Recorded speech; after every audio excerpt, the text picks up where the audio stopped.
Bonsoir et bienvenue dans cette émission qui est la vôtre et où vous pouvez aborder tous les thèmes qui vous touchent. Aucun sujet n'est défini à l'avance. Ce n'est pas moi qui vous propose un thème ou alors très exceptionnellement, mais vous, en fonction de votre vécu, qui pouvez à tout moment appeler le 39 21 pour témoigner à l'antenne et ainsi peut-être partager votre expérience avec d'autres auditeurs. Je vous le redis parce que régulièrement, quand j'écoute mon répondeur, eh bien, je tombe sur vos messages où vous me demandez d'être en quelque sorte votre porte-parole, mais il ne m'est pas possible de parler en votre nom. Ce serait contraire même à cette libre antenne dont le but est de vous permettre de vous exprimer avec vos mots. Alors, je pense à une mère qui me confiait sa douleur d'avoir un enfant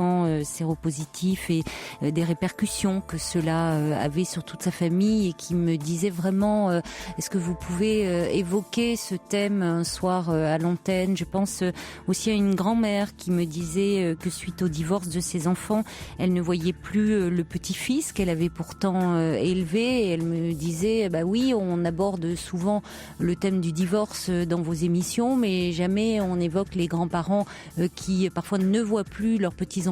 Alors elle me disait parlez-en, vous n'en parlez jamais, mais c'est à vous de témoigner parce que je ne le ferai jamais comme vous pouvez le faire et je ne peux que vous inviter à témoigner au 39 21 parce que c'est un premier pas pour briser le silence, pour rompre l'isolement dans lequel vous vous trouvez.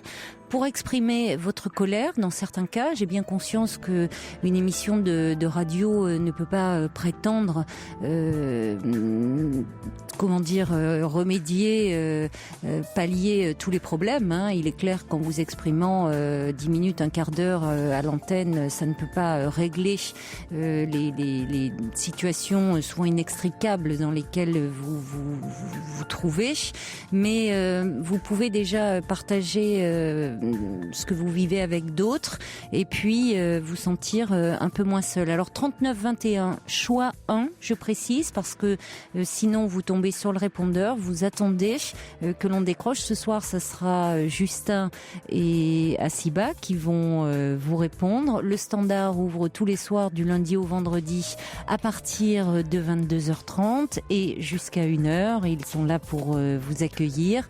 Vous pouvez également nous écrire sur le site europe1.fr. Si vous voulez témoigner, vous laissez votre numéro de téléphone, on vous rappelle, et vous pouvez également nous faire part de tous vos commentaires, de toutes vos réflexions par SMS au 7 39 21 en commençant vos messages par le mot nuit. Je n'oublie pas Philippe Chartier qui réalise cette émission.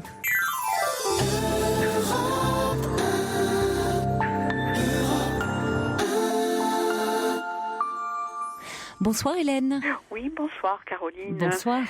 Merci vraiment pour votre émission et merci de m'accueillir ce soir. Même si j'ai hésité avant de vous appeler parce que mes propos vont peut-être sembler banals à certaines personnes. Mais voilà, je vis une situation complètement ubuesque et qui m'empoisonne la vie. Je suis embêtée par un voisin et cela fait 10 ans que ça dure. Et je ne sais plus comment me comporter par rapport à ça.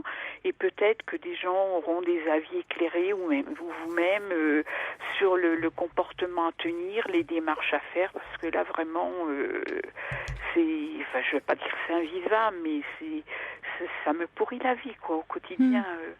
Que se passe-t-il alors je suis arrivée, j'ai acheté une petite maison il y a une dizaine d'années quand j'ai divorcé. Oui. Et puis, je suis arrivée, c'est un quartier, très vieillissant, où les personnes, disparaissent peu à peu, et là, c'est la vie.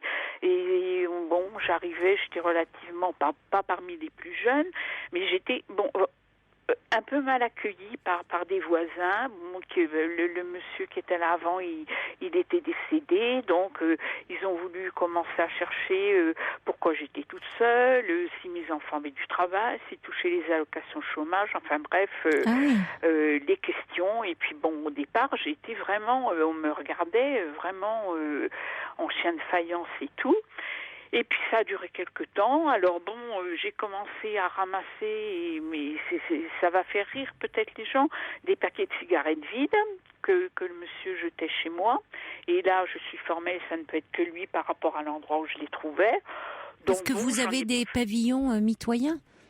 Oui, mitoyens par les terrains. Par les jardins? Oui, par les jardins. Mmh. Donc bon, c'était des personnes qui avaient environ 70 ans. Bon, j'en ai pas fait une histoire. Je l'ai fait remarquer au monsieur et puis il m'a dit mais de toute façon, vous laissez tout le temps votre portail ouvert, n'importe qui peut rentrer. Alors je savais que c'était lui, quoi. Les gens n'allaient pas rentrer, venir dans le fond du jardin, fumer une cigarette et me laisser leur paquet. Oui. Bon. Après ça, comme il a arrêté de fumer, ça a été les canettes de bière que j'ai commencé à ramasser. Et puis, je me suis aperçue un jour qu'il venait chez moi quand j'étais pas là.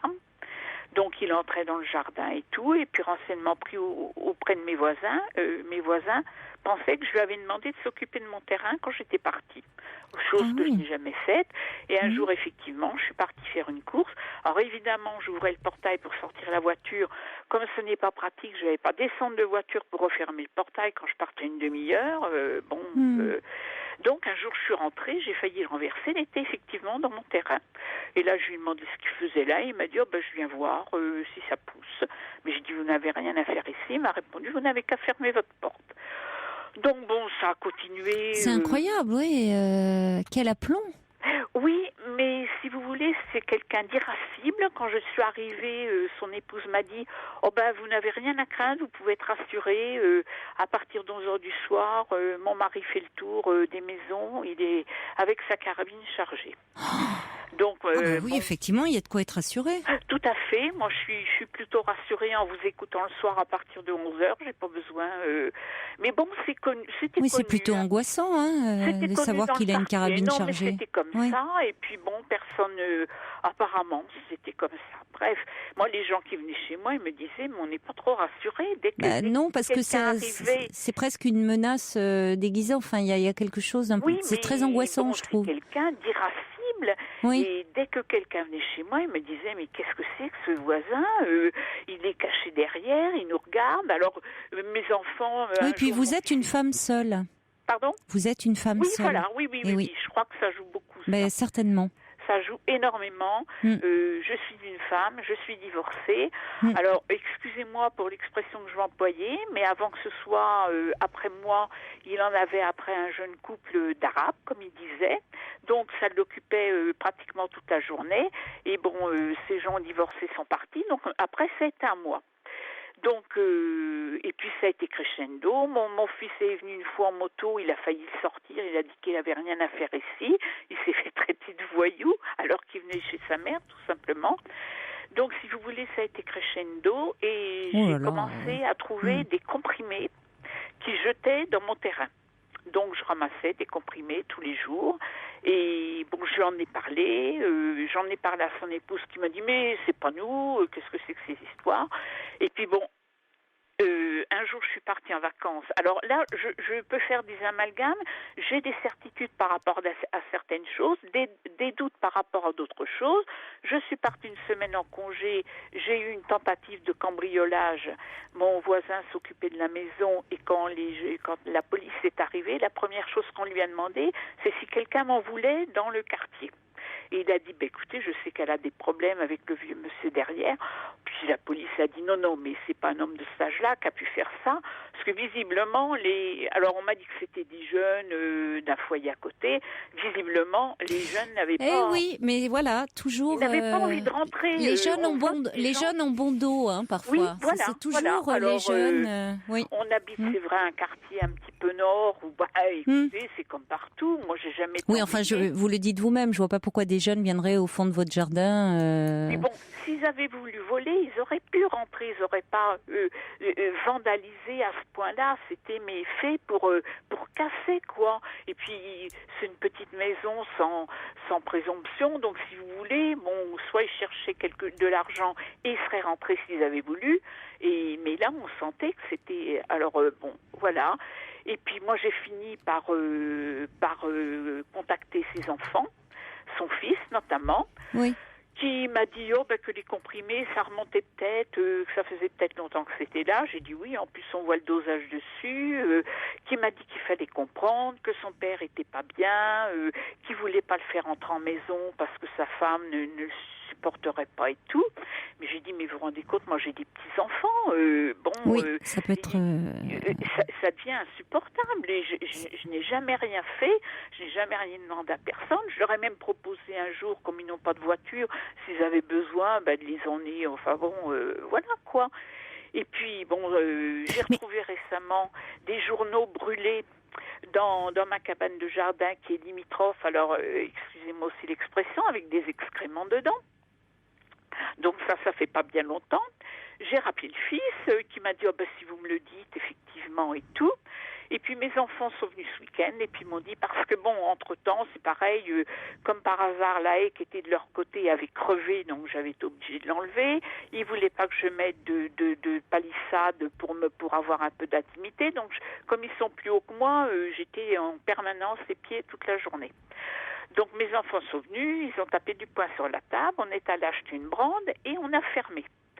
Et ma fille a appelé son fils aussi ce week-end et puis il a dit, mais il faut que votre maman soit tolérante. Alors moi on me demande d'être tolérante. Non, mais là ça suffit parce que vous avez quand même accepté beaucoup de choses. Beaucoup, certainement trop de choses. Là, il faut trouver quand même. Il y a un véritable problème. Alors, je sais pas, cet homme semble-t-il a des difficultés psychologiques. Hein.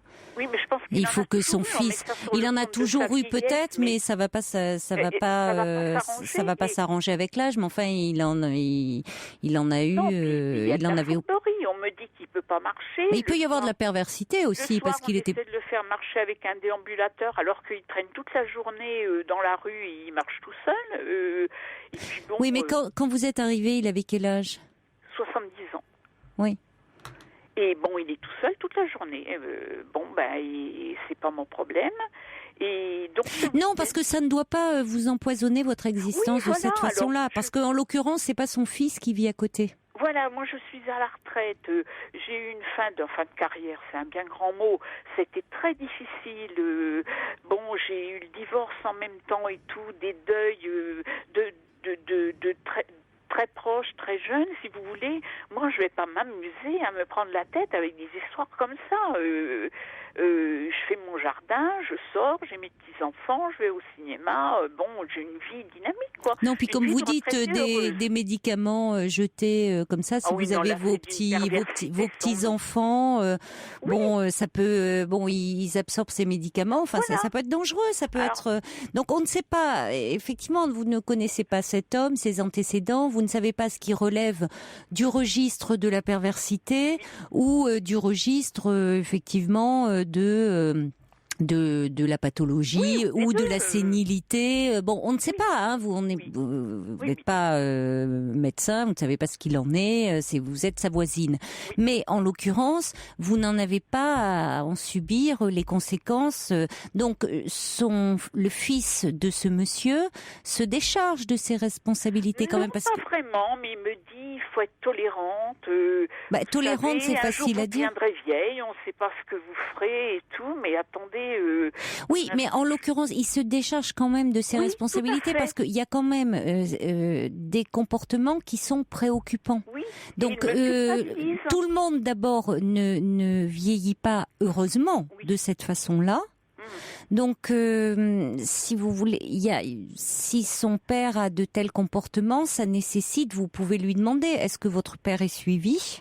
Oui, mais il m'a dit, oui, je sais qu'il est hospitalisé et que ça s'était très mal passé par rapport au personnel soignant et qu'ils avaient été obligés de le changer parce que il y a eu, d'après ce que j'ai entendu, il y a eu de très gros problèmes, mais bon, il a toujours été, ça a toujours été quelqu'un d'irascible. Oui, donc ce n'est pas à mettre sur le compte de sa vieillesse. C'est un peu facile de dire c'est parce que c'est un monsieur âgé. Je ne pense pas, moi. Hein? Enfin, moi, je pense que la vieillesse n'est pas une excuse. Heureusement d'ailleurs, parce que bon, à moins qu'il y ait une pathologie, si parce qu'on vieillit, on avait tous les droits, ce serait pas très rassurant pour nous, disons. Et moi, ce qui m'inquiète aussi, c'est que je m'aperçois, alors, je voudrais pas non plus devenir complètement parano, mais je pense qu'il y a une certaine coalition avec d'autres voisins, parce que j'ai trouvé ce week-end, il y a eu des graffitis sur ma boîte à lettres avec des insanités qui ont un rapport avec ce qui s'est passé, mais c'est pas eux qui ont pu le faire. Hein. Mais parce que j'allais vous demander justement, est-ce que vous ne pourriez pas voir avec d'autres voisins, au contraire, si vous ne pourriez pas trouver un soutien? Alors, moi j'ai des voisins, ils reconnaissent qu'il n'est pas bon, il a un surnom dans le quartier, donc oui. mais bon, ils veulent pas trop se mouiller. Ils sont là depuis longtemps. Ils ne veulent pas trop s'en mêler. Vous êtes la dernière arrivée, oui, donc voilà. Oui, je suis la dernière arrivée. Oui, donc vous ne pourriez pas avoir une action commune. Ils ne veulent pas, ils ne seraient pas solidaires. Non. Et qui plus est, ce sont des gens qui sont relativement connus, leurs enfants sont relativement connus au niveau de la ville, donc j'ai l'impression que il faut pas trop y toucher. Mais au final, donc il n'y a jamais eu, vous n'avez jamais déposé de main courante, non. Parce que vous ne voulez pas que ça aggrave vos relations. Voilà, parce que je me suis dit, les quelques démarches que j'ai pu faire, ça a été le lendemain, ça a été crescendo. Moi, j'ai joué un petit peu oui, je comprends. Temporisé. Alors, je voulais déposer une main courante, j'ai appelé le commissariat. Oui, qui ait au moins une trace. Mais ils m'ont dit, si vous déposez une main courante, on le convoque. Non, vous n'êtes pas obligé, c'est pas vrai ça. C'est ce qu'ils m'ont dit. Non, parce que vous pouvez déposer une main courante et ils vous posent la question, est-ce que vous souhaitez que la personne soit convoquée? Moi, je leur ai dit que je ne le souhaitais pas. Ils m'ont dit, alors, c'est même pas la peine de vous déplacer. Ils exagèrent. Alors, moi, j'ai trouvé ça la main courante n'est pas enregistrée dans... Effectivement, elle n'est pas... si vous voulez, c'est pas une plainte, donc c'est pas enregistré dans les délits, dans les infractions et autres. Ça reste au niveau du commissariat. Mais au niveau du commissariat, on vous pose la question, dire bon voilà, la main courante est enregistrée. Vous souhaitez que la personne, on la convoque ou pas? Et vous pouvez dire non, pour le moment, je veux qu'il y ait une trace, mais je préfère que cette personne ne soit pas convoquée. S'il arrive quelque chose. Eh bien, bon, il y a au moins eu des dépositions de fait, qu'on ne tombe pas des nues. Surtout, je vous dis, ça fait 10 ans. Donc, bon, je crois que là, maintenant, ça va bien, quoi. Et alors, donc, j'ai essayé de joindre le médiateur. On m'a dit que c'était pas de son ressort. Le médiateur oui, parce que je reçois un mail là de Grégory qui dit ça ressemble vraiment à une guerre psychologique où toutes les bassesses sont permis. Oui, donc, bon, effectivement, il est peu probable que ce monsieur admette ses torts. Non. Et quand vous parlez médiateur de la municipalité? Médiateur de la République.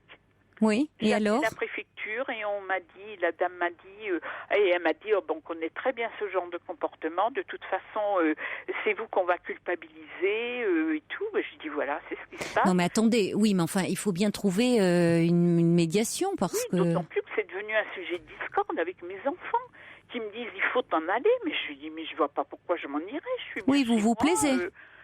Mais alors, on m'a demandé de voir un conciliateur de justice.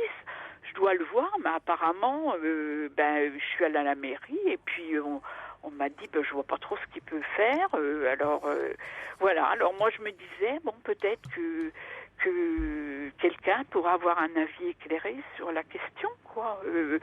Je veux pas attiser... Alors, moi, je reçois un SMS qui dit des photos, des constats d'huissier, plainte, mais cet homme n'aurait-il pas un suivi spécialisé?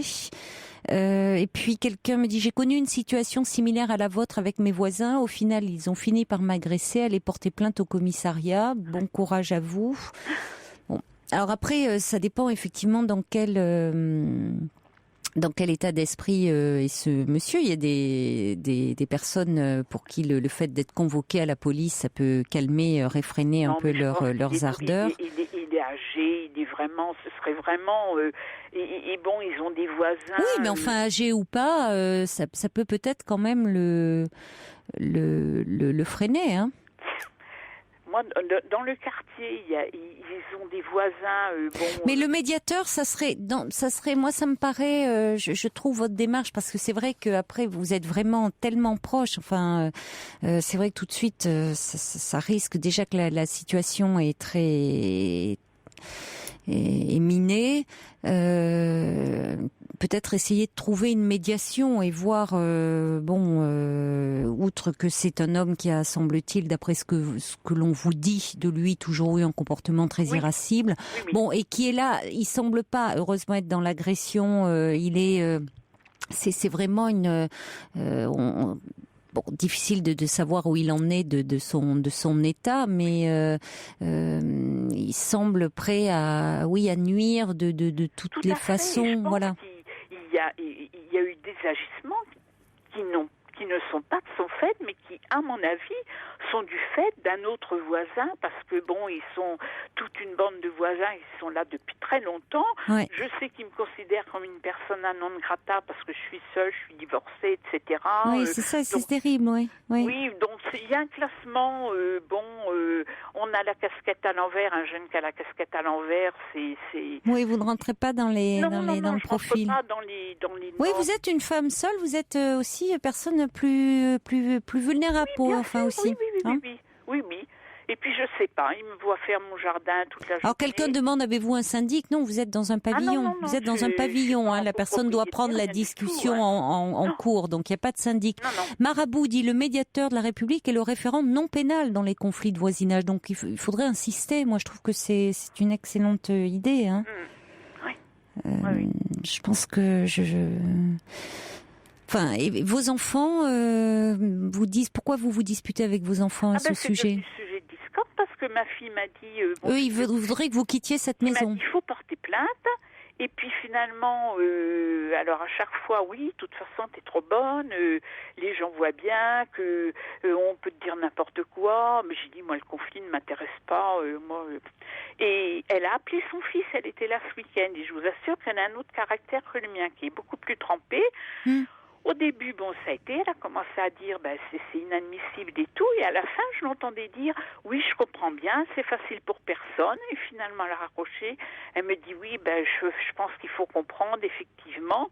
J'ai dit voilà, alors elle m'a dit... Oui, mais je pense que le fils aussi, s'il y a un médiateur, je pense que le fils devrait être là aussi, hein, par rapport à cet homme qui, comme vous dites, est âgé, et peut-être que la famille prenne davantage en compte le fait que, il avait déjà peut-être certains caractères assez particuliers, et que cela ne s'arrange pas avec l'âge, hein. On va accueillir Anne-Marie qui est avec nous au 3921 et je l'en remercie. Bonsoir Anne-Marie. Bonsoir Caroline. Bonsoir.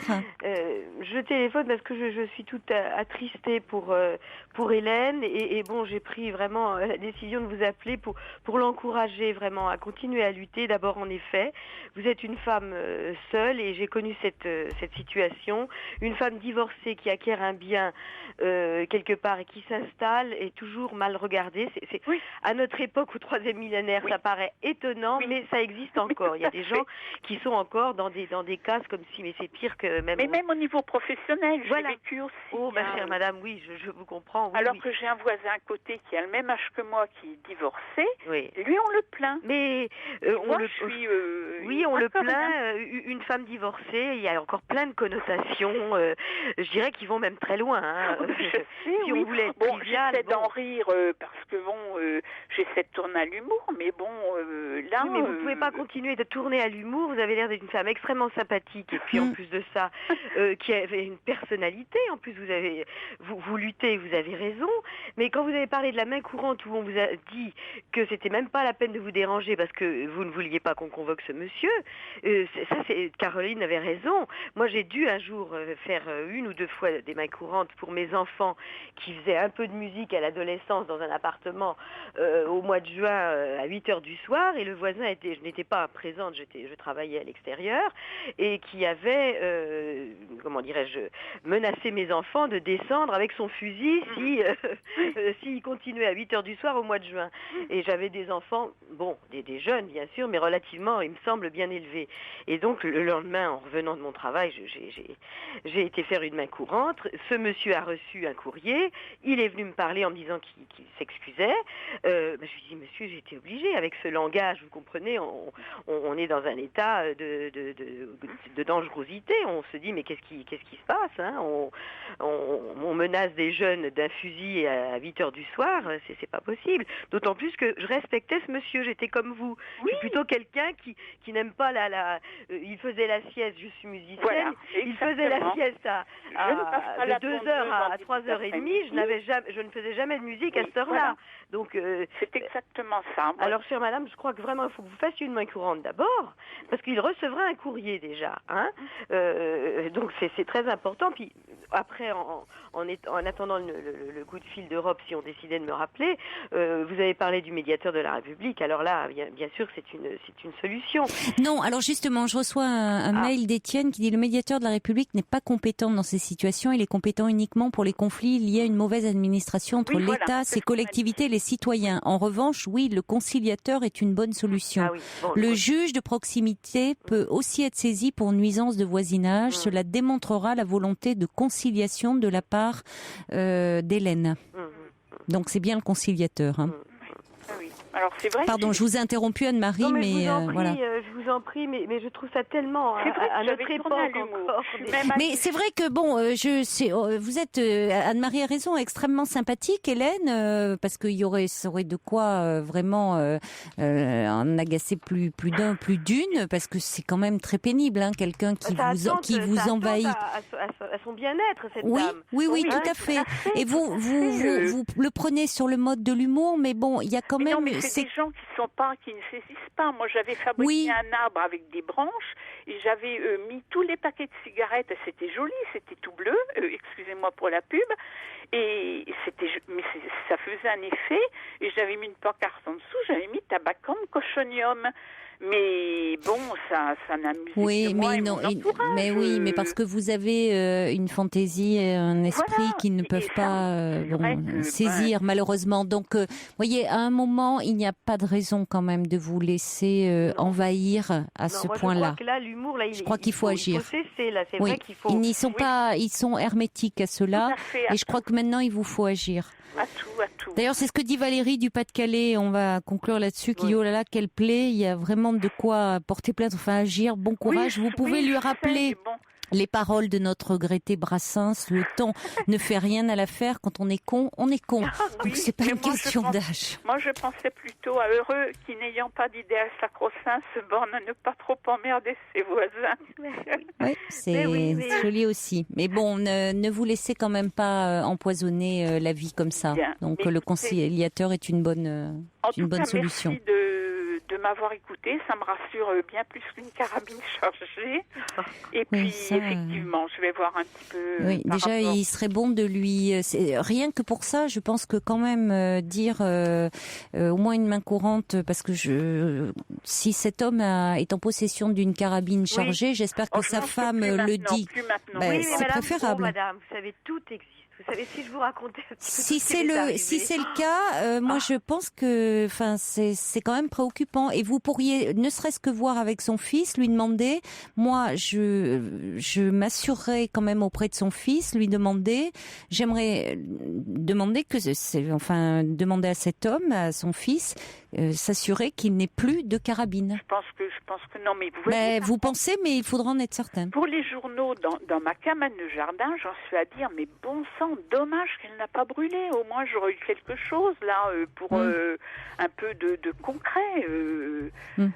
Ça aurait déplacé. Oui, mais enfin, bon, moi, je pense... des extrémités pareilles. Non, mais enfin, je crois qu'il est important quand même d'agir par rapport à ça, et surtout, je vous le redis, ne pas vous laisser envahir comme vous l'avez fait. Pour votre bien-être. Merci beaucoup, en tout cas, et bon courage à vous, Hélène. Merci, Anne-Marie, de votre intervention. Au revoir. Pour parler à Caroline Dublanche, appelez le 39 21, 34 centimes la minute. Ben, l'oncle Saul, petite sœur, des réactions qui arrivent au 7 39 21 pour Hélène, le subversif qui me dit mais qu'est-ce donc ce village de damnés à la paranoïale chez N, où l'on ne rentre que sous l'œil inquisitoire de l'autochtone. Et puis Coco me dit on vit, ma mère et moi, d'une situation similaire avec un clan de voisins qui étaient là avant nous et qui nous pourrissent la vie. Bon courage à vous. Bonsoir Amandine. Bonsoir. Bonsoir. Alors vous avez 30 ans. Oui.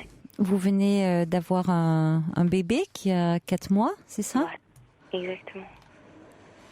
Et puis en fait j'ai déjà avant ce bébé, et puis c'est revenu quand j'ai plus allaité quoi, de besoin d'aller à l'extrême quand je sors, quand voilà, de boire un peu trop, de pas connaître mes limites. Et ça peut être problématique parce que c'est toujours trop extrême, quoi. En fait, avec ou sans enfant, je pense que vous connaissez ce cas, vous avez déjà dû en entendre parler de cette outrance. Vous savez, moi, je connais pas de cas, Ouais. parce que j'aime pas l'idée de cas. Oui, j'entends bien. Chaque histoire, chaque personne est forcément unique. Donc, en fait, ça me parle pas des cas. Ouais, quand je parle de cas, c'est de s'évader, d'avoir besoin de s'évader et de pas connaître forcément la limite où s'arrêter. Et c'est vrai que quand on avec sort, l'alcool. Il y a des amis, voilà, par exemple. Oui. Par exemple, ou avec d'autres choses? Non, avec l'alcool. Mais quand vous voulez dire par exemple, c'est-à-dire vous pouvez aussi, quand vous dites cette idée de ne pas, ce problème de limite, vous le rencontrez dans d'autres domaines? Non, c'était uniquement l'alcool. Non, je dis par exemple, c'était pour parce que vous me parlez qu'il n'y a pas de cas général. Non. Et je voulais juste dire que je pense qu'on a besoin tous peut-être de s'évader, et chacun à sa manière. Moi, effectivement, je vous appelle par rapport à l'alcool, Donc l'alcool, vous, c'est toujours dans des situations festives comme ça. C'est quand vous êtes en bande avec vos amis. Voilà. Donc, et c'est extrême, c'est-à-dire que je ne connais pas ce dernier verre comme mon compagnon ou comme des gens autour de moi qui savent lequel il faut plus prendre, et moi je le connais pas, et du coup je passe outre ce verre, et du coup j'en prends davantage, et ça rentre dans des états. Alors effectivement, j'ai eu mon bébé, et je suis ressortie pour la première fois vraiment toute seule et tout, parce que je peux pas garder l'enfant, et j'ai dépassé. Je pensais que ça m'avait... Enfin, ça m'a pas passé. Le fait d'avoir un enfant, de se restreindre, entre guillemets, ou en tout cas de faire attention quand on allaite, quand on est enceinte. Je pensais que ça m'aurait peut-être assagi. Vous l'allaitez, là, toujours, votre bébé? Non, c'est terminé. Non, vous l'avez... Oui, ça fait déjà un mois et demi. Alors peut-être que aussi... il y a un lâcher-prise. C'est finalement, vous avez arrêté d'allaiter votre bébé, c'était votre première sortie. Je me connais, j'ai pas l'impression que ce soit ça, quoi. Si j'en refais une, je sais que ce sera pareil. Donc ça n'a rien à voir avec... Vous vous évadez de quoi, finalement? Qu'est-ce que... J'aimerais bien savoir. Justement, avant d'avoir cet enfant, je cherchais... j'ai pas eu des psys qui m'ont confortée dans l'envie de les revoir, donc j'ai laissé tomber. J'ai un petit truc qui m'a un peu fait mal, que j'ai vite essayé d'oublier, et du coup peut-être que c'est à cause de ça que j'essaye de m'évader à chaque fois. Alors en plus mon bébé a un petit problème, du coup je me dis hop, je m'évade en attendant d'avoir la réponse à ce problème. Qu'est-ce que vous entendez par petit problème? De vue. Oui. voilà, on doit faire un IRM, des trucs neurologiques, savoir si... Bon, du coup, c'est des petits stress qui font que moi, effectivement, j'aime bien, je suis bonne vivante, et c'est vrai que du coup, si je sors, eh ben, ça va être à fond, et un peu trop extrême. Donc finalement, votre anxiété, votre angoisse... ouais. Je suis du genre à bien aimer m'évader complètement. Oui, ça revient souvent, ça revient constamment, hein, ce terme. C'est une façon d'apaiser, Ouais, c'est vrai. Mais le problème, d'anesthésier un c'est peu que votre angoisse. Voilà, le problème, c'est que je le sais depuis des années, c'est que je m'évade, mais le lendemain, c'est loin d'être... le lendemain, je suis pas aussi sereine que... Bah, vous êtes mal, oui, vous êtes certainement... voilà. Surtout d'autant plus, là, vous dites Exactement. par rapport au fait que, bon, maintenant, vous dites comme vous avez un enfant, vous auriez... Comme si cet enfant avait pu presque vous rendre plus raisonnable, avait pu faire disparaître cela. On y croit toujours. Parce que, enfin, je sais pas, c'est une fibre...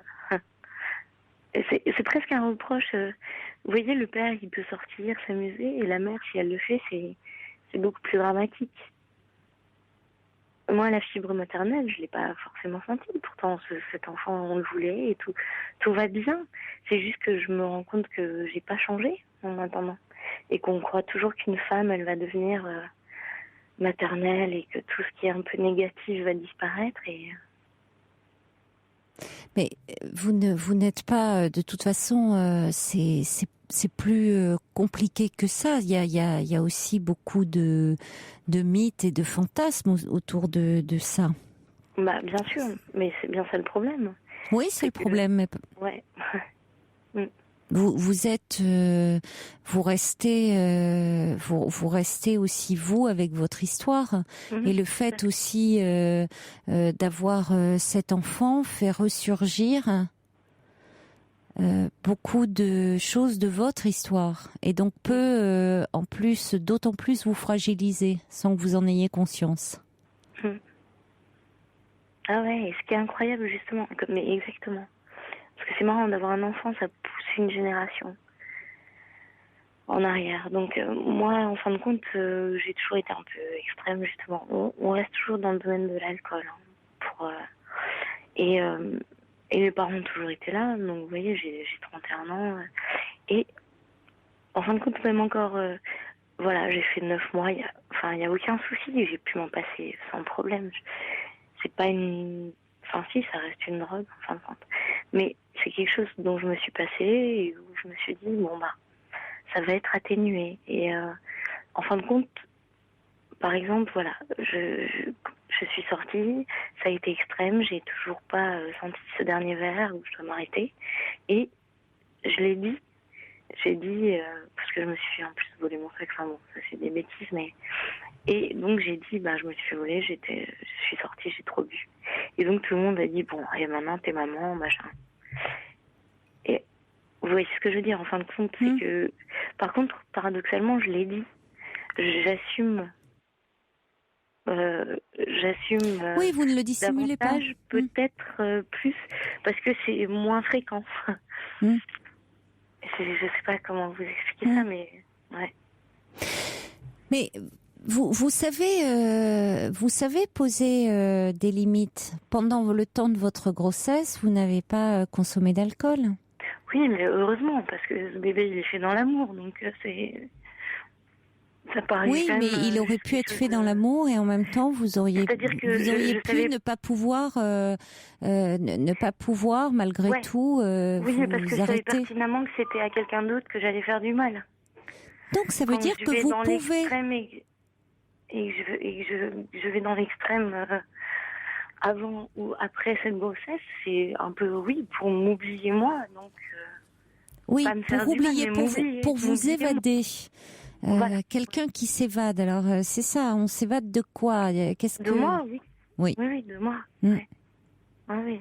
Ben oui, mais c'est ce moi qu'il faut comprendre. Qu'est-ce qu'il y a à fuir, et voyez, et qu'il faudrait un peu cerner. Mais j'ai essayé quand j'avais 20 ans. Quand vous aviez 20 ans? Ouais. Hmm. Ah oui, c'est pas... Oui, puisque vous me dites que vous avez vu des psychologues. J'en ai vu en fait 2. Et en fait, je sortais, je pleurais, j'étais anéantie sans aucune envie d'y retourner. Et puis, un caractère assez fort qui fait que je me suis toujours dit, oh, c'est bon, quoi. Oui, mais alors attendez, vous pleuriez, vous étiez anéantie par Oui, quoi? Par ce qui s'était dit, par ce qui s'était passé? Bon, peut-être. Bon, déjà, j'avais conclu que j'avais une personne peut-être en face de moi qui me convenait pas, mais aussi parce que sans doute elle m'avait fait sortir des choses qui m'avaient forcément, fait un peu extérioriser, et du coup, mais j'ai pas persévéré, oui. C'est très différent. Hein? Ouais. Ah ouais, je sais bien. C'est pas forcément qu'elle ne vous convenait pas. C'est que il s'était passé des choses émotionnellement très fortes. Ouais, et que du coup, bon, peut-être que vous avez préféré mettre le couvercle, peut-être à ce moment-là. Ouais, parce que je me dis toujours que j'y arriverai toute seule. Ouais. Bah, être dans la fuite. Mais d'avoir essayé, c'était un geste déjà pour moi. Mais vous avez raison. Vous avez raison. C'est un premier pas. Hein. Toute tentative, on est déjà dans une amorce de solution, d'approche, de guérison. Par rapport à la fuite, à la fuite de se faire du bien. Bah, vous l'interprétez comme ça, oui. En tout cas, non, vous m'avez dit être dans la fuite. J'ai pas. Oui, il y avait une fuite dans le fait au fond bon, vous y êtes allé, après vous n'y retournez pas. C'est-à-dire que vous commencez à faire émerger quelque chose et puis vous dites bon, non, je suis la plus forte. Oui. Enfin, d'abord, j'étais bien faible en sortant. Oui. Mais c'est pas une question de forte ou faible. C'est-à-dire qu'il y avait besoin que des choses. Vous étiez désarmé par ce qui était, ce qui avait émergé de vous. Hein, donc des pleurs, des larmes, du mal-être, de la souffrance. Alors c'est vrai que on se protège et on peut avoir envie de se protéger en disant pourquoi je reviendrai remettre à plat au fond de la douleur. Alors c'est ce qui fait que parfois la souffrance est tellement forte qu'on peut se dire si je vais l'affronter et pour essayer de donner enfin du sens à tout ça et avancer. Bon, peut-être qu'à ce moment-là vous n'étiez pas vraiment prête. Ça arrive aussi.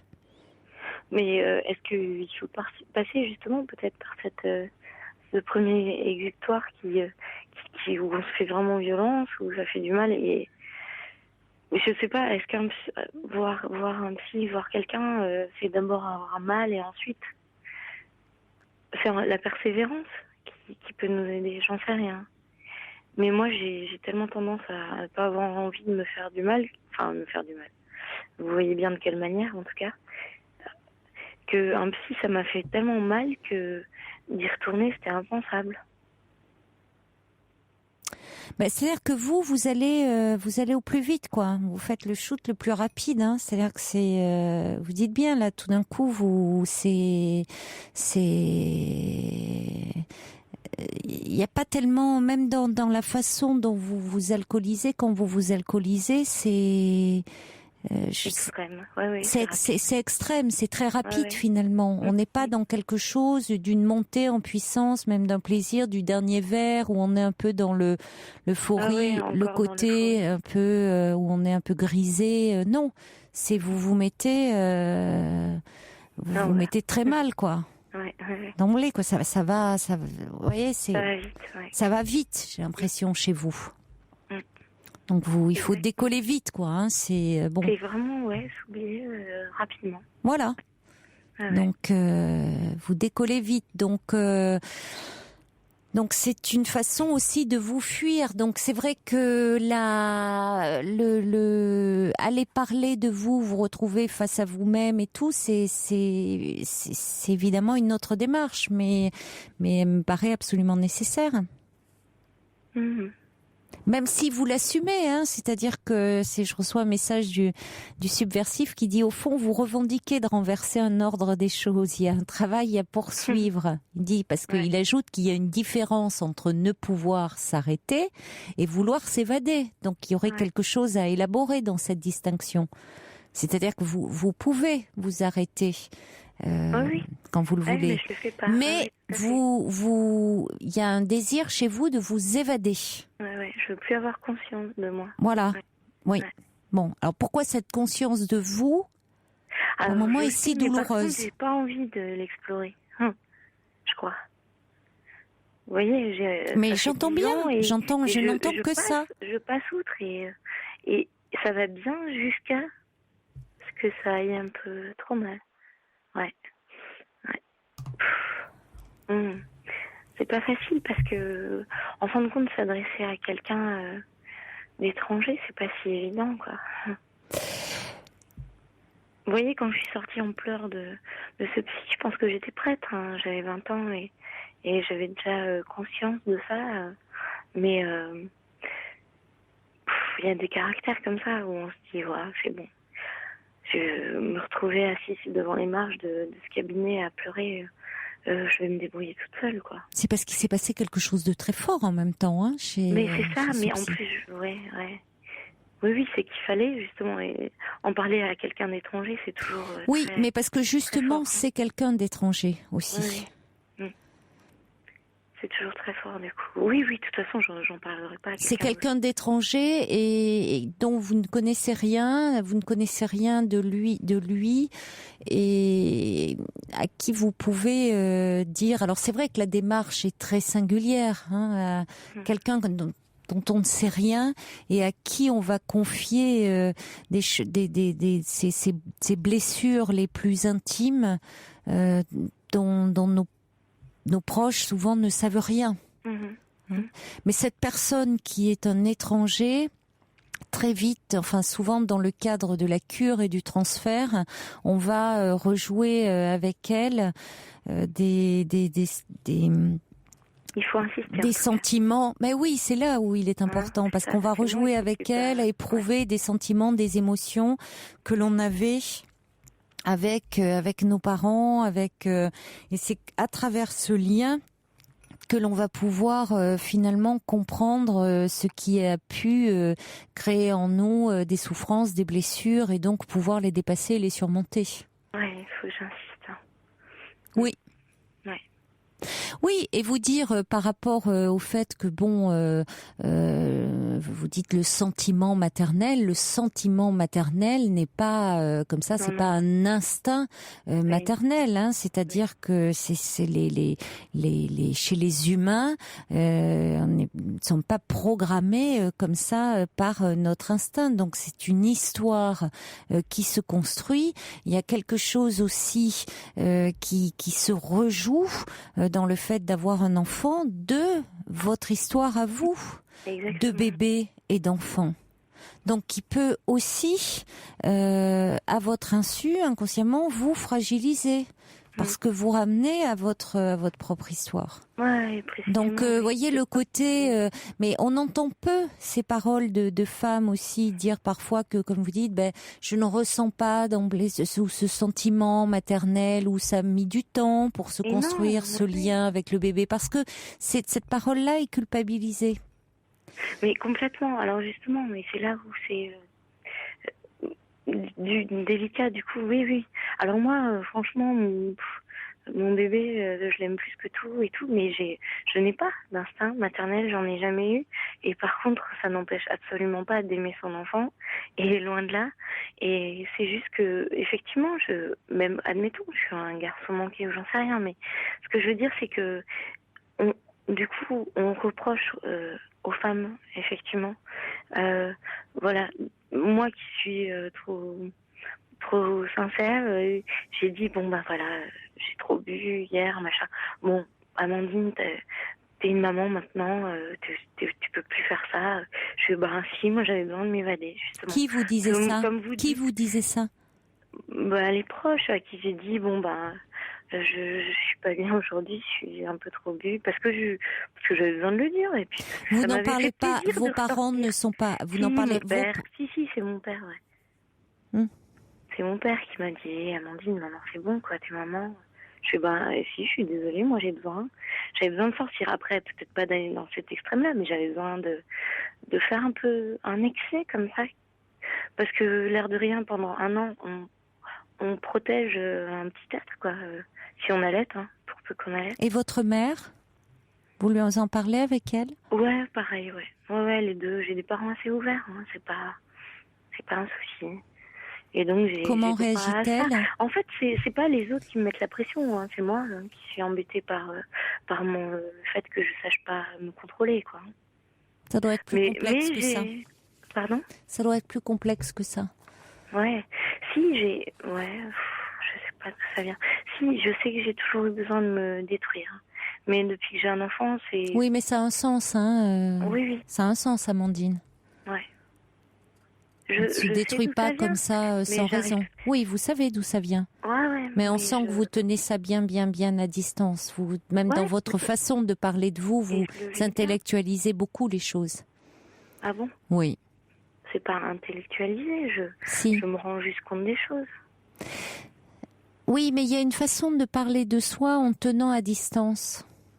Oui, mais quand vous dites intellectualiser, je pense que je vous dis concrètement ce qui se passe. Enfin, j'ai pas l'impression de cacher quoi que ce soit. Je vous dis j'ai pas dit que vous cachiez. Non, j'ai pas dit que vous cachiez. C'est assez concret. Non, mais bien sûr, vous en parlez avec beaucoup de sincérité. C'est pas une question. Il faut pouvoir le dire, ce que vous dites. Mais on sent que il y a des choses qui sont compliquées à dire, c'est-à-dire qui finalement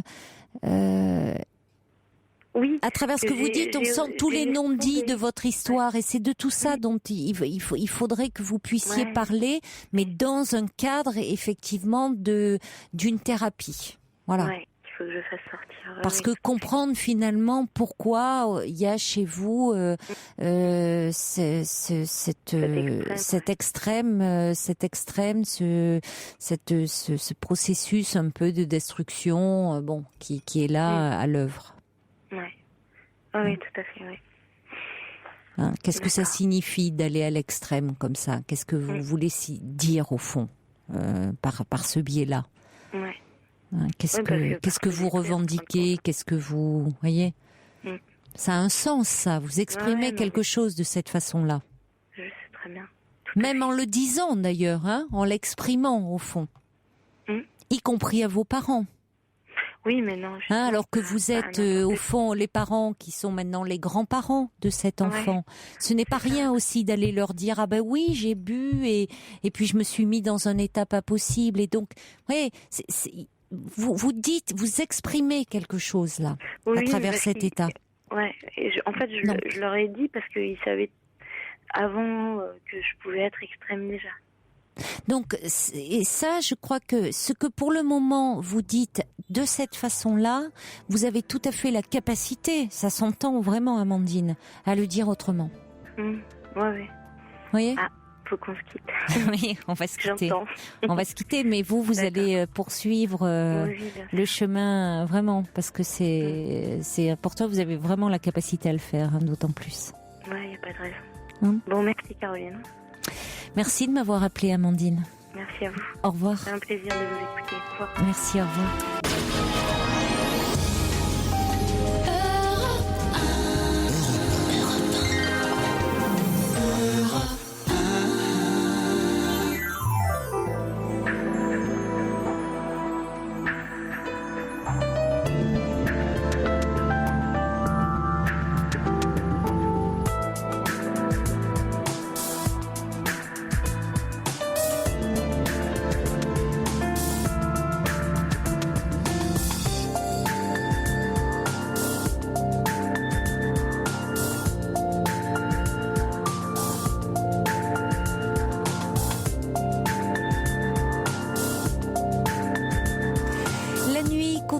Sur Europe 1 avec vos témoignages au 39 21 et vos réactions. à ce même numéro si vous souhaitez intervenir, dialoguer avec un auditeur. Vous pouvez également nous écrire sur le site europe1.fr. C'est ce qu'a fait Gabriel qui réagissait au témoignage d'Amandine pour dire: je ressens chez cette jeune femme un gouffre sur lequel elle a mis un couvercle, un endroit en elle où il fait profondément froid, et on peut comprendre qu'elle se protège. Elle semble avoir des capacités d'élaborer, mais on sent aussi une très grande résistance. Nous dit Gabriel. Et puis un message également qui arrive au 7 39 21 qui dit: Amandine met à distance sûrement une souffrance connue à ses yeux. Oui, puisqu'elle nous en parlait, Amandine, elle le disait implicitement en disant: je sais finalement pourquoi. Et ça montre qu'on sait toujours, consciemment ou inconsciemment, de quoi on souffre. Mais souvent, on a besoin d'aller en parler à un autre pour enfin s'entendre réellement. Et à ce propos, cette même personne me demande si je suis d'obédience analytique, genre Freud. Oui, exactement. Vous avez tout compris. Effectivement, j'ai été formée dans cette école-là. Voilà. Allez, on va passer un petit peu de musique et puis nous allons retrouver Jean après. Axel Red, la claque, au moment où on parle d'une loi interdisant la fessée. Caroline Dublanche sur Europe 1. Bonsoir Jean. Bonsoir Caroline. Bonsoir. Bonsoir. Oui, je vous appelle parce que, en fin de compte, je vous écoute, pour ainsi dire, tous les soirs. Mais je vous remercie. Tous les soirs. Et hier soir, je vous écoutais et le téléphone a sonné. Et effectivement, j'ai beaucoup pensé à vous parce qu'en fin de compte, voilà, mon problème, je suis donc un papa seul, divorcé, qui a du mal à avaler un peu ce divorce, et que je me retrouve avec 3 garçons. Oui. Des garçons de 21, 18 et 16 ans. Mmh. Et celui de 21 avait une relation depuis 3 ans avec une gentille petite fille, gentille. Et là, bon, elle est partie. Au mois de février, elle lui a dit qu'elle ne trouvait pas d'épanouissement. Et puis, elle est partie. Et depuis ce jour-là, c'est une catastrophe. Il est dans un état second. Et au point que, vous voyez, il est en BTS normalement. Oui. Je sais très bien qu'il va presque plus au cours, parce que moi je reçois des courriers de son lycée, absence.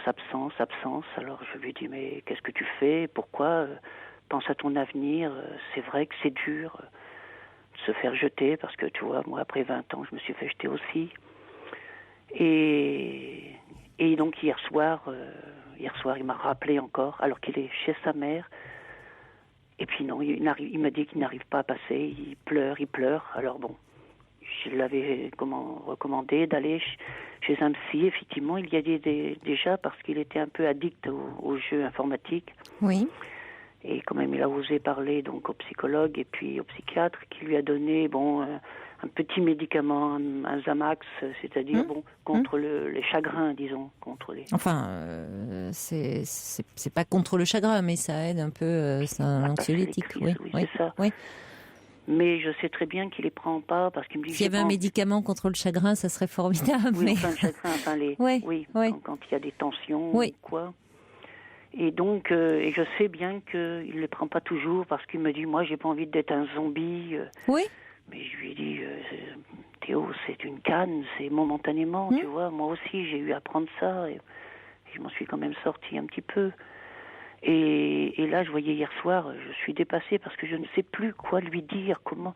Alors je l'écoute jusqu'à 1h du matin, mais je ne sais pas quelle attitude prendre. Est-ce que je me demande si est-ce qu'il faudrait que je commencer à être un peu plus ferme, un peu plus dure, pour lui dire: dis, t'es un homme maintenant, 21. Je suis dépassée. Non, je crois pas qu'il s'agisse de lui dire qu'il est un homme maintenant, parce que pourquoi un homme n'aurait pas le droit de souffrir et d'être malheureux après une séparation? Vous-même, d'ailleurs, on l'entend, Jean. Vous êtes malheureux après cette séparation, après votre divorce. Oui. C'est là, d'ailleurs, où c'est un peu compliqué, parce que au fond, ça vous renvoie. Vous êtes peut-être en difficulté pour aider et pour soutenir votre fils, puisque vous êtes vous-même dans une situation de fragilité. Vous avez très bien, oui, c'est vrai, je le reconnais moi-même, je pleure encore, ça m'arrive. Donc, quand lui, vit sa son premier chagrin d'amour, vous, vous vivez une séparation après 20 ans, ce qui n'est pas du tout à mettre sur le même plan. Vous voyez, quand il vous dit, quand il parle de lui, et puis vous dites, oui, je sais, moi, tu vois, après 20 ans, je me suis fait jeter aussi. Je reprends ce que vous lui avez dit. C'est là où peut-être, attention au parallèle. Parce que d'abord, vous lui parlez de sa mère. Donc, je comprends que vous ayez besoin de parler également, et d'une écoute et d'un soutien. Alors peut-être auprès d'amis, auprès peut-être vous d'être soutenu également sur le plan psychologique. Mais attention de ne pas faire le parallèle avec votre fils. Parce que c'est-à-dire que un premier chagrin d'amour, c'est à la fois, il est important de le prendre en considération, de ne surtout pas le banaliser. Parce que parfois, en tant qu'adulte, on a tendance, les adultes, on peuvent dire, c'est leur premier chagrin d'amour, c'est quand même pas si grave, ils s'en remettront. Ou parfois, à l'inverse, à trop le dramatiser. Soit parce que, comme vous dites, ça faisait 3 ans qu'ils étaient ensemble. J'imagine vous connaissiez aussi la jeune fille. On voit maintenant ça. Il y a des jeunes couples qui viennent un peu les week-ends dans la maison parentale, voire qui s'installe un peu, le couple s'installe et les parents s'attachent aussi au jeune homme, à la jeune fille. Et puis finalement, quand ce jeune homme ou la jeune fille n'est plus là, c'est aussi ressentent cette perte comme quelque chose de douloureux. Bon, il se trouve que vous êtes aussi dans une situation de perte. Donc ça ne vous aide pas aussi à soutenir votre fils comme vous aimeriez pouvoir le faire. Voilà, c'est exactement ça. C'est exactement ça. Quand je l'écoute, je souffre aussi, moi. Voilà. Je ne sais pas s'il l'entend dans ma voix, parce que j'ai des sanglots. Alors là aussi, je dis, il cherche l'entend. du secours auprès de quelqu'un qui est faible. Non, c'est pas quelqu'un qui est faible. Vous êtes vous-même en souffrance parce que cette séparation, ce divorce vous rend malheureux. Mais vous pouvez en parler. Vous avez le droit d'être malheureux. C'est pour ça que vous ne pouvez pas lui faire passer le message en disant tu es un homme maintenant, il faut être fort, et vous-même en ayant des sanglots dans la voix, parce que ça voudrait dire en gros voilà, quand on est un homme, on n'a pas le droit d'être malheureux, ce qui n'aurait pas de sens. Pourquoi les hommes n'auraient-ils pas le droit d'être malheureux et de l'exprimer? Donc bien sûr qu'il a le droit de ressentir du chagrin et de l'exprimer. Donc quand vous lui avez dit, parce que justement peut-être vous ne vous sentiez pas en mesure de le soutenir comme vous aimeriez le pouvoir le faire, d'aller en parler à un thérapeute, vous avez très bien fait. C'est-à-dire qu'il va avoir un lieu aussi pour exprimer son chagrin. Et je doute un peu parce que c'est un garçon qui parle très peu, Oui, mais peut-être que avec vous, il sent aussi votre propre chagrin en ce moment. Et oui, c'est pour ça que j'ai peur aussi, pareil, que moi je l'écoute effectivement parce que je sais, actuellement il est chez sa mère et je sais que elle, elle le bouscule. Bon, je sais. Et c'est pour ça qu'il m'appelle la nuit, 4 heures du matin, ou dès qu'il se met à pu aller, il m'appelle. Parce que je pense qu'il trouve une oreille qui l'écoute, qui ne le bouscule pas. Et du coup, moi, je trouve que je ne lui rends pas service. Parce que vous ne dormez pas non plus, donc. Il me réveille, dernièrement, c'était 2 heures du matin, j'ai paniqué, parce que j'ai dit, mais qu'est-ce qui arrive? Et puis non, oui, et moi je dors très peu, c'est vrai, vous voyez, hier, après qu'il m'ait appelé à minuit, il a fallu que j'aille marcher dans la nature. Ça vous a angoissé? Ça m'angoisse, je vais vous le dire, oui, sérieusement. Oui, ça vous angoisse. Parce qu'en plus, il est en train de foutre en l'air son avenir, pas son avenir, mais il a un BTS, là, à la rentrée, et même lui, il me disait, je pense que c'est foutu, alors... Vous voyez, je panique pour lui. Alors, c'est embêtant si ça vous angoisse vous autant. Vous voyez, c'est-à-dire que il faudrait peut-être, quand il vous appelle comme ça, que vous soyez disponible pour lui, certes. Mais quand même, comme ça, à 2 heures du matin, 4 heures du matin, ça fait quand même, il faudrait quand même qu'ils comprennent que vous n'êtes pas disponible comme ça à tout moment. Vous avez aussi besoin, vous, de repos, parce que si ça joue sur votre propre équilibre psychique, ça va pas non plus. Hein ? Vous n'allez pas pouvoir l'aider si vous-même vous êtes dévoré par l'anxiété. Bon, il est normal que ça ait des répercussions sur ses études si il est comme ça dans la peine, dans le chagrin. Maintenant, ce qui serait bon peut-être de lui dire, c'est il faut qu'il se raccroche aussi à ce qui marche. Bon, cette jeune fille l'a quitté. C'est difficile, évidemment, quand l'autre nous retire son amour, quand ces sentiments, les sentiments s'arrêtent. Ce sont malheureusement des choses qui arrivent dans la relation amoureuse, mais ça n'enlève rien à ce qu'il est lui, à sa valeur. C'est-à-dire que ça lui arrivera aussi, certainement, à lui, à un moment, lui quittera certainement quelqu'un un jour. Ça fait partie de la vie et de la vie amoureuse, de quitter et d'être quitté. Simplement, la différence dans le premier chagrin d'amour, c'est que on croit que quand c'est la première fois, on n'en a pas connu d'autres. Ça, c'est la première expérience, donc on a l'impression que ça nous tombe dessus et on peut avoir le sentiment qu'on ne s'en relèvera pas. Donc c'est là qu'on a besoin d'en parler effectivement avec l'entourage, avec les proches et avec des personnes qui ont vécu comme ça ces expériences et qui savent qu'on s'en relève. Et qui vont permettre un petit peu justement de dédramatiser les choses. C'est-à-dire pas de les banaliser, mais de les dédramatiser. C'est-à-dire de dire que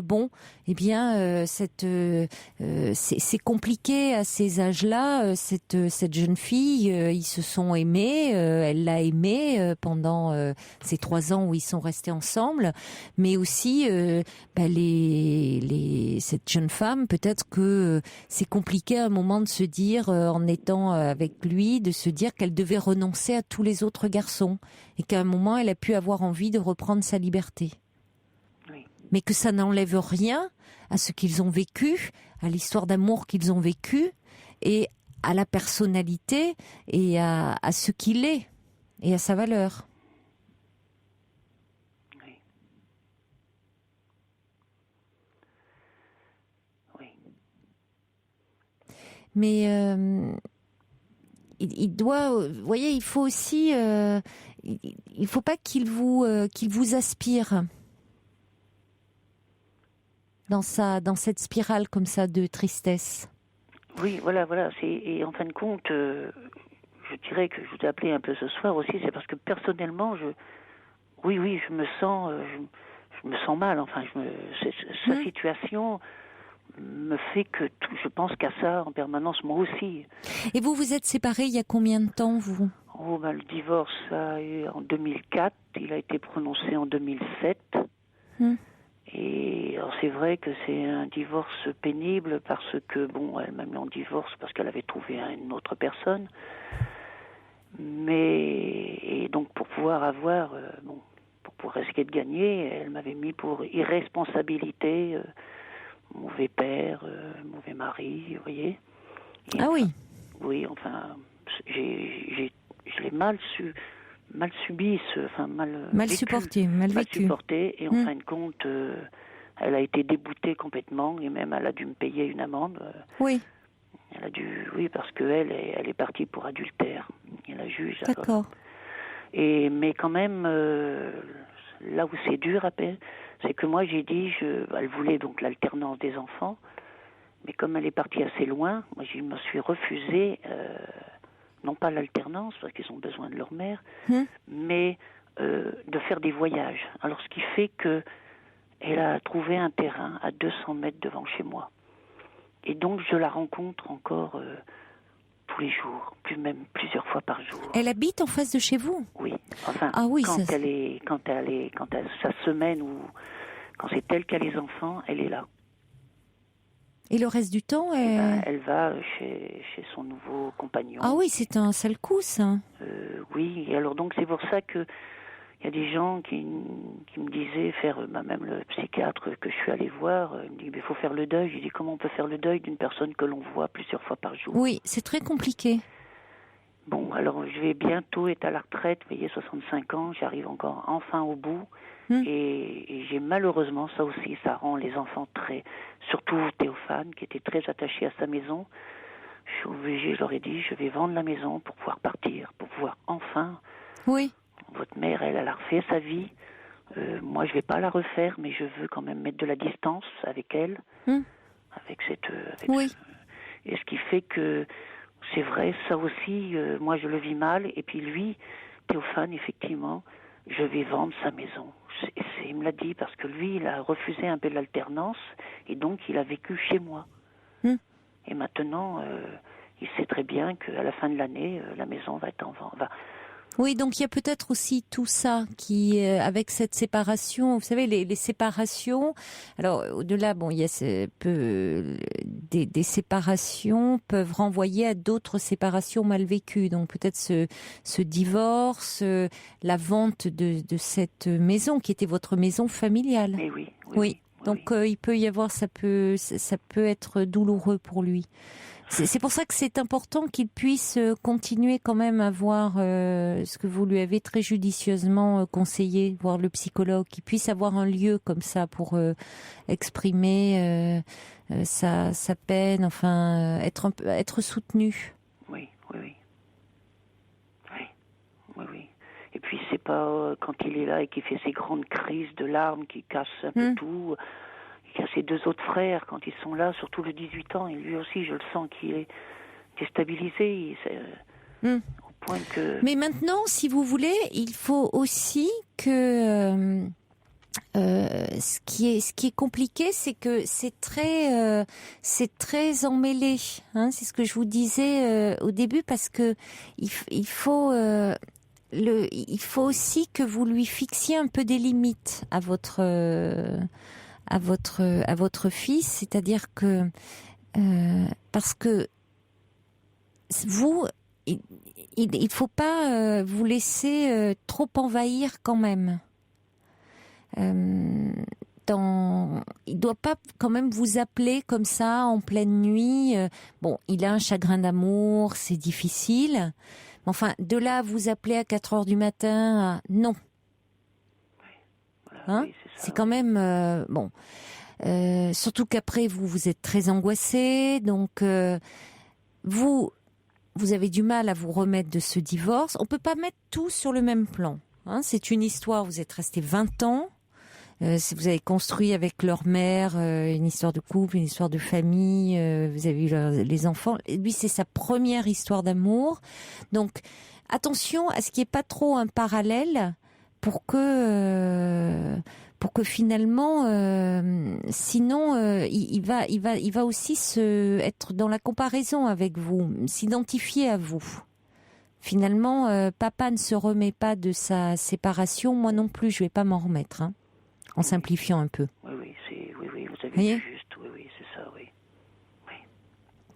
Donc, il faut pouvoir un peu, quand même, prendre une certaine distance. Oui. Ce que je vous disais un peu au départ, hein, en disant, quand vous lui disiez, oui, je sais, c'est difficile, moi aussi, après 20 ans, je me suis fait jeter. Non, on n'est pas dans la même chose, parce que sinon, ça lui donne aussi une vision très pessimiste des choses. Parce que, comme le dit aussi First Lisa qui envoie un petit message, les séparations, ça fait aussi partie de la vie. Il y a des séparations qui peuvent aussi nous faire grandir. À cet âge-là, en tout cas, c'est bon.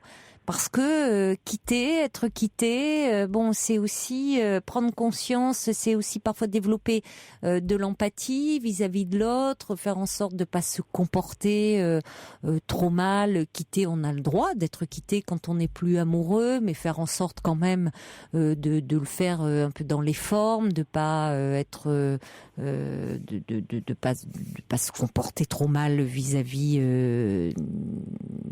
de l'autre. Bon, alors maintenant il y a cette histoire, comme le dit Cathy, de vente de la maison. Bon, ça rajoute à cette notion de perte. Donc c'est un peu tout ça dont il faudrait qu'il puisse aussi être aidé et en parler.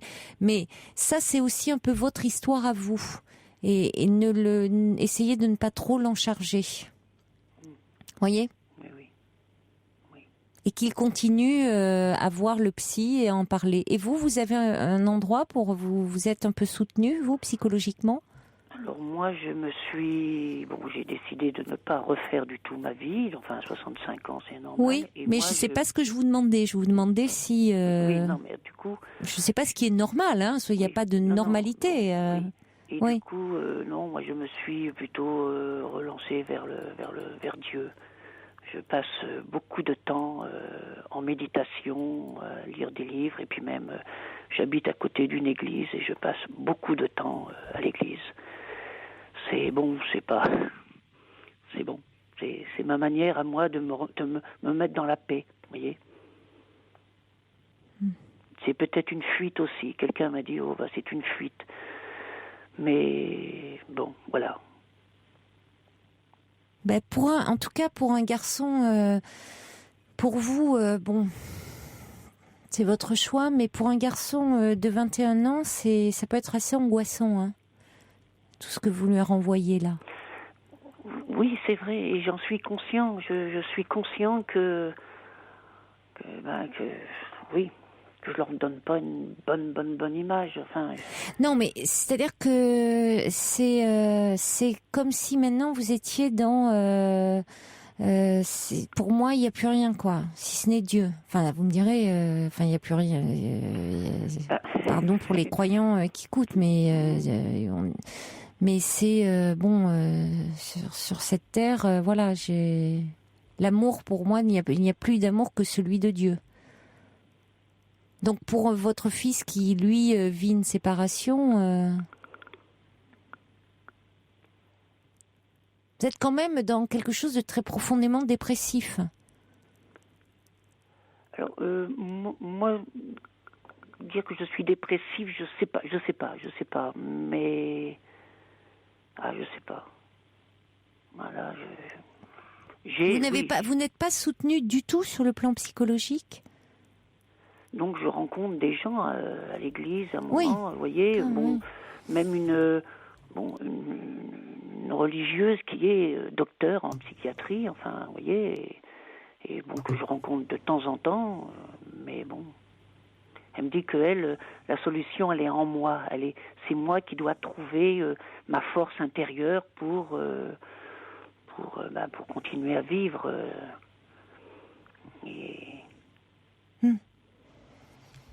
Et pour l'instant, c'est vrai que, vous voyez, à la maison, j'essaye de maintenir ma maison. Quand j'ai les enfants, je leur fais les repas.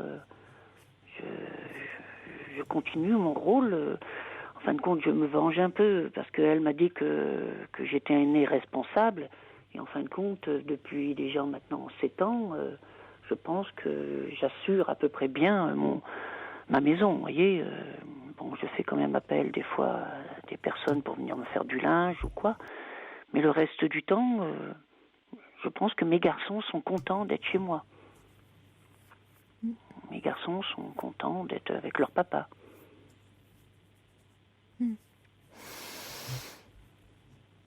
Oui, mais écoutez, oui, mais je ne doute pas que vous assuriez effectivement l'intendance de votre maison et toutes les charges qui incombent à un quotidien. Mais on sent le poids d'une souffrance. C'est vrai, non, je le reconnais. C'est ça, reconnais c'est ça qui est. Alors que vous trouviez un apaisement auprès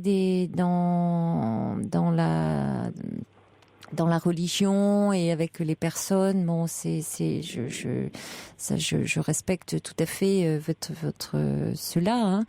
Mais je pense que vous avez des garçons là, quand même adolescents, jeunes adultes, hein, 16, 18 et 21 ans, et je trouve que ça renvoie quand même après une situation comme ça de divorce quelque chose d'un peu lourd. À mon avis, mais peut-être pas. Hein, je sais pas. Qu'est-ce qu'ils vous en disent, vos fils ? Ils en parlent un peu avec vous ? Oui, par exemple, la première réaction, eux, un jour, je leur avais dit, tiens, si je reprenais moi quelqu'un, oui. Oui. Eux, ils l'ont mal. Ils m'ont dit, papa, pas à la maison. Oui, non, mais bon, sans forcément, non, mais sans forcément, enfin, d'ailleurs, reprendre quelqu'un, c'était pas dans ce sens-là, enfin, et d'ailleurs, pourquoi pas, hein, oui. Pourquoi pas, parce que s'enfermer après dans un tête-à-tête avec ses enfants n'est pas forcément la meilleure des choses pour eux. Bon, après, les enfants, quittent la maison, mais c'est normal, il y a aussi une question de loyauté vis-à-vis de leur mère, hein, donc voir arriver une intruse dans la maison, il y a une réaction de défense, de défiance, on va dire, mais donc on peut comprendre que le premier réflexe soit non. Mais c'est plus dans une vie au quotidien, dans quelque chose de vous sentir un peu retrouver, vous, un peu d'allant, un peu quelque chose où il y a un peu moins de poids sur vos épaules. Par contre, non, quand ils sont là, oui. je suis, j'ai 65 ans, mais on me les donne pas. Hein, vous voyez, normalement, je travaille encore, donc je suis encore occupée. Vous voyez, je fais mes 7 heures de boulot, 8 heures par jour. Bon, moi, j'ai l'avantage de travailler sur le pas de ma porte. Voilà. Je suis agent d'entretien dans la commune où je vis, et donc je suis très disponible. Et je suis très connue là autour. J'ai un très bon contact avec toute la jeunesse là qui est autour. Je suis dans une cité où je suis assez vivant. Et du coup, effectivement, j'essaye de rester quand ils sont là, jeune avec eux, même de faire, je dis pas des bêtises, mais de jouer les jeunes avec eux. Et je pense que c'est pour ça qu'ils sont bien. Ils sont bien avec vous. Ils sont bien. Ils aiment bien être chez moi. Oui. Bon. Ça. Ils aiment bien parce qu'en plus je leur donne beaucoup de liberté. Alors ça aussi, c'est le problème avec leur maman était institutrice et elle était très directive, très oh là là quand ils sont chez elle. Mais ils ont 2 modes d'éducation différents. Mais en tout cas pour votre fils quand même aîné, bon, écoutez, c'est une étape à passer, mais je vous dis, mettez-lui quand même certaines limites parce que il ne faut pas que son chagrin soit trop quand même contagieux. C'est-à-dire, vous voyez qu'il n'a pas à vous appeler quand même comme ça toute la nuit. Surtout si après vous, c'est pour vous rendre comme ça très angoissé. Vous l'écoutez, et effectivement, la journée quand il est là, bon. Mais après, il faut quand même un petit peu le cadrer. Puisque surtout qu'il peut en parler à son psychologue. Voilà. Moi, j'essaie de le cadrer, Voilà. surtout pour ses études. Je suis dictophane. Oui, c'est ça. Maintenant- Et puis vous lui dites, maintenant, vous dites, essaye de te raccrocher à ce qui marche. Et puis, c'est important que tu aies un projet. Et puis quand même, rappelle-toi, ce BTS, c'est important pour toi. Allez, accroche-toi à ce qui marche. Essaie de te reconcentrer là-dessus. Et puis tu seras fier de ce que tu auras réussi. Voilà, c'est Merci en exactement tout un peu cas. hier soir ce que je lui avais dit, Vous avez bien voyez. fait de lui dire ça. Merci en tout cas de votre appel, Jean. Merci Caroline de m'avoir écouté. Je Merci. vous en prie. Et continuez cette émission, c'est très bon pour nous. Merci de votre confiance. Au revoir. Bonsoir. Pour intervenir dans l'émission, appelez le 39 21 34 centimes la minute. Ah, ça fait du bien d'écouter YouTube Beautiful Day.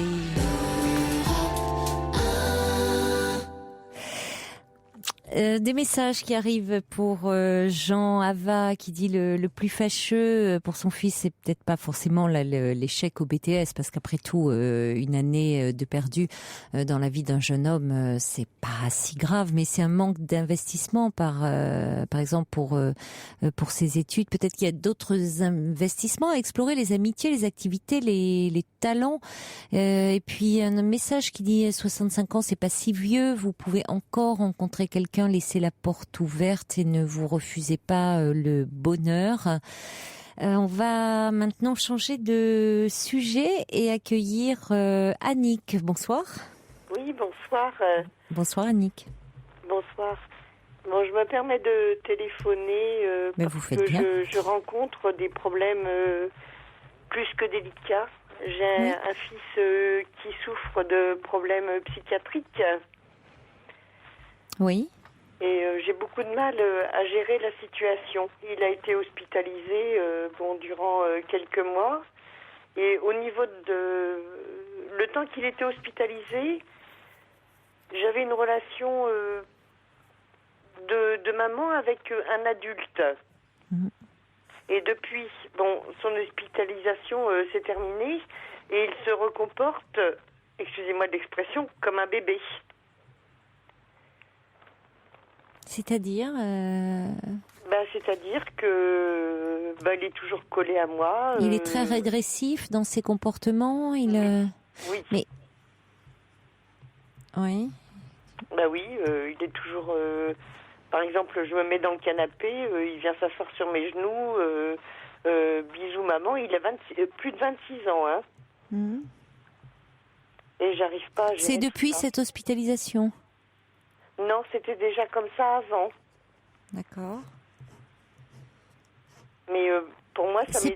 C'est par phase ou comment est-ce qu'il a des phases comme ça, ou est-ce que c'est toujours le cas? C'est toujours le cas il se trouve à mon domicile. Donc lorsqu'il a été hospitalisé, par exemple, il avait des permissions de sortie. J'avais l'impression d'avoir un adulte, immature. Mais C'est-à-dire que là, vous pouvez avoir des échanges d'une mère avec un enfant adulte. Et dès qu'il revient habiter chez vous, vivre chez vous, il se comporte comme un bébé. oui, tout à l'heure, il y a à peu près 2 heures de ça, je m'étais installée dans mon lit et il a voulu se coucher avec moi. Et je l'ai expédié, je veux dire. Oui. Il n'a pas l'âge. Et là, il accepte. Oui. Il ne se montre pas vindicatif quand vous lui Ah non, dites absolument non. pas. Il n'est pas agressif. Non, Oui, non, il ne fait pas preuve d'agressivité vis-à-vis de vous. Ah non, du tout. Du tout. Donc au niveau de sa maladie... Oui, vous me parlez de troubles psychiatriques, mais de quel ordre? Alors les médecins ne veulent pas mettre trop de mots. D'accord. Dont il semblerait, sauf erreur de ma part, hein, c'est moi qui le dis par rapport à ce que je peux lire ou autre, il serait schizophrène. Mais les médecins n'aiment pas mettre des mots par rapport à ça. C'est pénalisant, je veux dire, pour un jeune. Il bénéficie de la hache, donc c'est pas pour rien. Mais indirectement, c'est pas explicite. Et il continue, quand il est chez vous, il prend bien son traitement? Ah oui, oui, oui, oui. Oui, oui. Là, il n'y a pas de problème. On en a discuté à une époque. Bon, il se rebellait un petit peu en me disant, bon, c'est une camisole chimique. Mhm. Mais je lui ai dit non. Je dis, bon, moi, je suis dépressive. J'ai un traitement. Toi, tu as le tien. C'est pour ton équilibre. Mais ça, il ne le revendique pas du tout, hein. Et comment vous expliquez alors finalement que lorsqu'il est dans un autre cadre extérieur, vous pouvez avoir des relations avec lui comme avec un adulte, Oui. même immature, bon, avec une certaine immaturité, et que Oui. chez vous, il se comporte comme un bébé?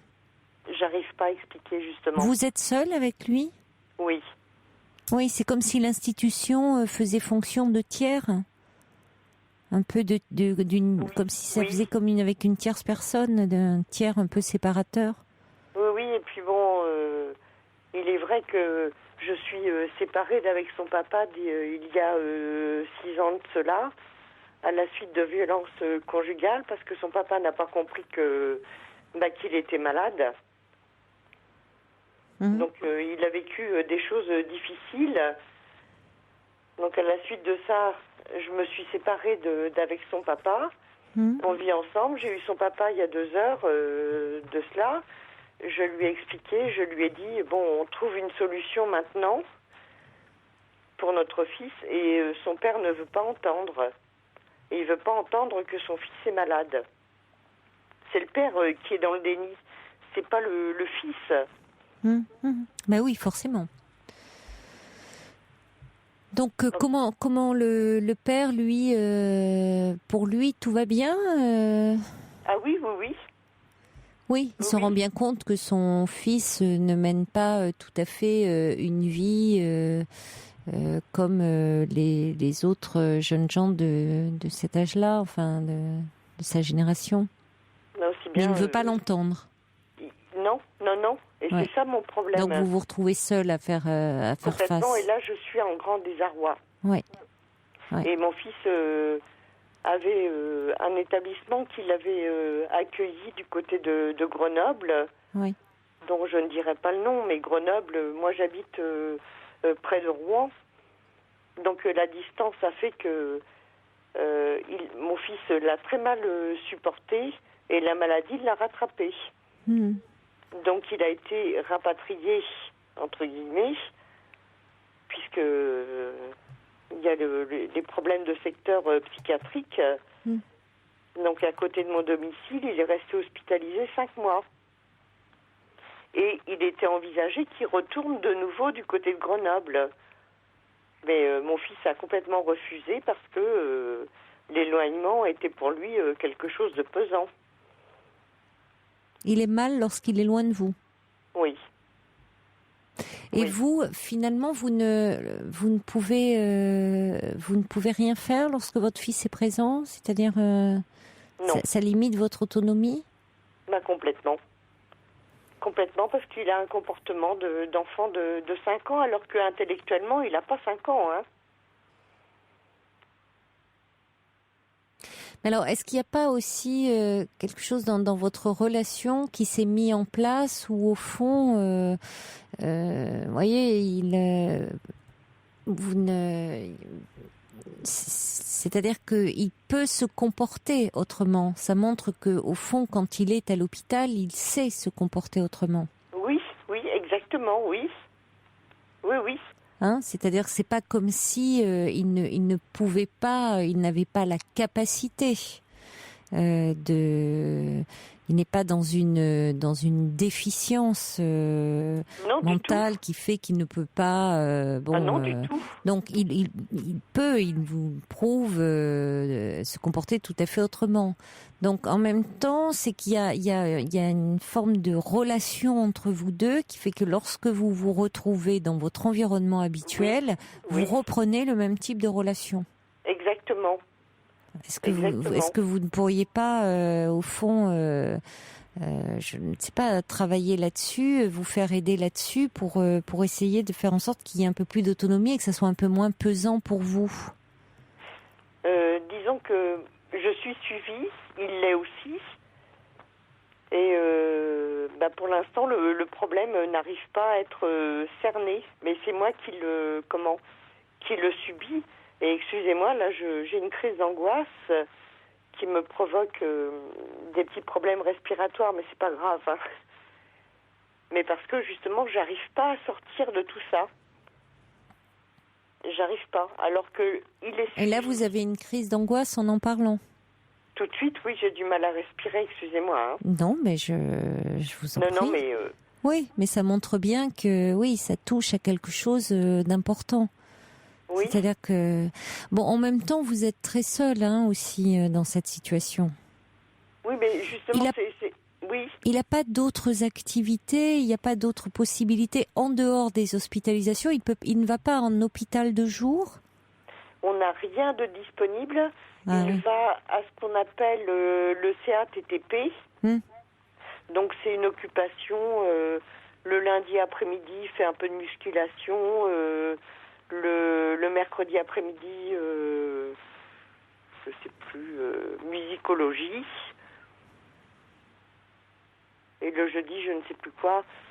Mais oui, il n'y a pas de structure telle qu'un hôpital de jour et autres, parce que ça, c'est déjà, ça permettrait qu'il ait des activités proposées qui seraient adaptées la journée, et ça vous permettrait vous de pouvoir mener votre vie.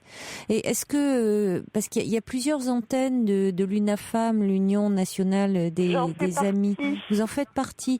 Vous participez à leur groupe de parole parce que pour voir peut réfléchir, parler, être soutenu avec d'autres parents? Oui. Mais chaque cas est différent. Oui, bien sûr, chaque situation est différente. Oui. Et ce qui est très bien, d'ailleurs, je reconnais, hein, et je le dis pour tout le monde, les groupes de parole sont très importants. Mais peut-être que finalement, là je reçois un message du subversif qui dit si, évidemment, je comprends que comme c'est un homme, le fait qu'il se comporte avec vous comme un bébé, il y a quelque chose d'assez dans ce contact physique gênant. C'est plus un bébé, hein, donc il y a quelque chose de physiquement gênant. Mais quand il vous approche en enfant, il ajoute poser lui en tant que parent ses limites physique, même si ça vous paraît puéril, il entendra et il s'y tiendra. Il ne le fait pas, justement. Vous lui reposez. Fermement. Mais c'est ce que je fais. Je prends l'exemple cet après-midi. On a pris l'ascenseur tous les deux. On s'est retrouvés dans l'ascenseur et c'est plus fort que lui. Il faut qu'il me prenne dans ses bras et qu'il m'embrasse. Et je le repousse sans arrêt. Et quand vous travaillez sur cette relation, c'est vous seul de votre côté ou avec lui? Non. Dans l'immédiat, pour l'instant, non, c'est toute seule. Et quand j'en parle, alors c'est là que c'est un peu ambigu. Lorsque j'en discute, on me dit c'est lié à sa maladie, parce que les gens qui, comme lui, souffrent de troubles psychiatriques, généralement sont très proches physiquement de leurs parents. Donc de parents, il n'a que moi. Ça dépend, hein. Ça dépend des troubles psychiatriques. Parce que dans la schizophrénie, justement, vous évoquez la schizophrénie, il peut y avoir, au contraire, il peut y avoir beaucoup de violence, hein, d'accès de violence et d'agressivité. Donc, vous voyez. Lui n'en a pas, justement. Ben non, c'est pour ça que je suis assez surprise, oui. Ah non, Oui, on n'est pas, donc c'est pour ça, j'entends aucune agressivité, au contraire, quelque chose où on est vraiment dans la fusion totale, là. Donc, oui. Mais Non, oui, mais parce qu'il peut y avoir une difficulté à exprimer. Évidemment, on n'est pas dans la. On peut se représenter, sinon avec des mots, symboliser avec des mots la présence de l'autre, alors que là, on a besoin du contact physique pour se rassurer. Il y a quelque chose. Évidemment, bien sûr que ça peut être lié tout à fait à leur maladie, donc c'est compliqué. Mais il vous montre aussi qu'il peut être autrement. Et ça, c'est important. Il y a cette dimension-là. C'est pas comme s'il n'avait pas la possibilité d'être autrement. Quand il est à l'hôpital, votre fils est autrement. Donc, il y a quelque chose certainement à travailler avec lui. Et vous allez à un moment trouver. Mais bon, je comprends que ça soit un peu angoissant pour vous. Bon courage en tout cas, Annick. J'ai pas évidemment la solution là en quelques minutes, vous l'imaginez bien, c'est trop complexe. Merci en tout cas de nous avoir appelés. Merci Annick, bon courage, au revoir. Merci, au revoir. Très belle nuit à vous, il est maintenant 1h, vous écoutez Europe 1, c'est l'heure des informations présentées par Émilie Bonneau.